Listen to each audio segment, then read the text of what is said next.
അയ്യോ എവിടെ കിച്ചു നോക്ക് കിച്ചു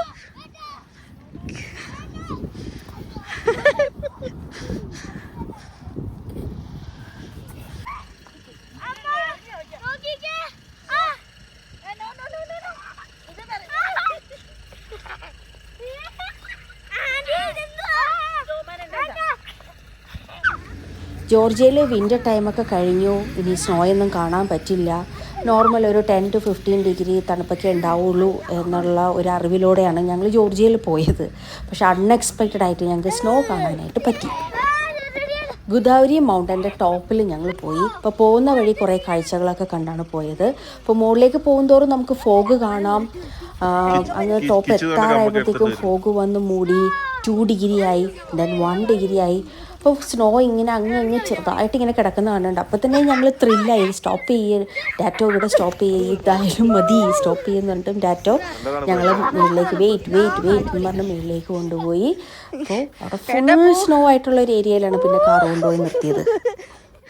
കുട്ടികളെല്ലാവരും അത് കണ്ടങ്ങ് ത്രില്ലായിരുന്നു. കാറിൽ നിന്ന് എടുത്ത് ഓടുമായിരുന്നു സ്നോ കണ്ടിട്ട്. കാരണം ഫസ്റ്റ് ടൈമാണ് ഞങ്ങളെല്ലാവരും സ്നോ കാണുന്നത്.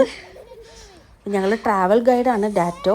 അപ്പോൾ പോകുന്നതിൻ്റെ തലേന്ന് ഞങ്ങളോട് പറഞ്ഞിരുന്നു കുറേ കൂടി ജാക്കറ്റ്, ഗ്ലൗസ്, ഹെഡ് കവർ ചെയ്യാനായിട്ടുള്ളതെല്ലാം എടുത്തോ, കാരണം നമ്മൾ മൗണ്ടനിലാണ് പോകുന്നത്.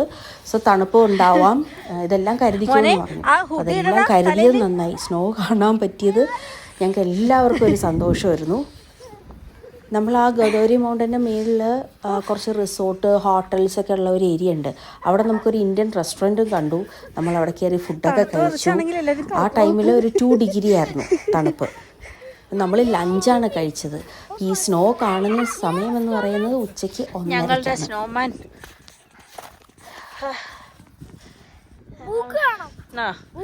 എടാ പ്ലാന്റ് സ്നോ വീഴുന്നു.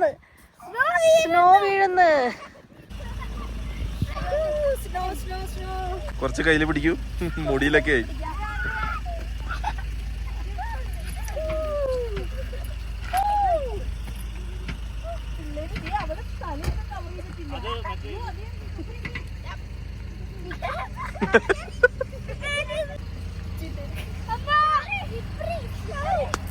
അയ്യോ അയ്യോ